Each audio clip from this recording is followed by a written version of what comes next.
Welcome to the top of the world, the Arctic. A frozen wilderness that holds secrets older than time and dangers humanity can barely comprehend.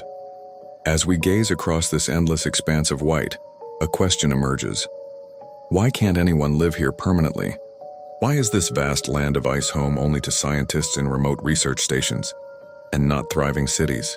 The answer lies not just in the obvious, the brutal cold and months of darkness, but in something far more sinister lurking beneath the surface.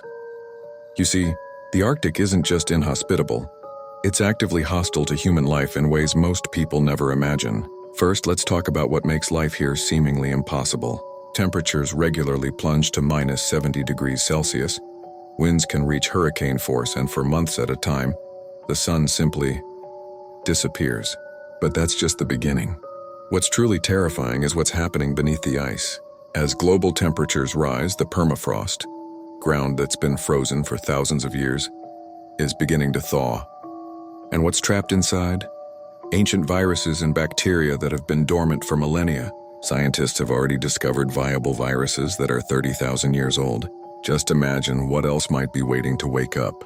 But here's where it gets even more concerning. The climate crisis isn't just melting ice. It's fundamentally changing the Arctic's nature. The ground is literally collapsing as permafrost thaws, creating massive sinkholes that can swallow buildings whole. Infrastructure crumbles as the once solid ground turns to soup beneath it.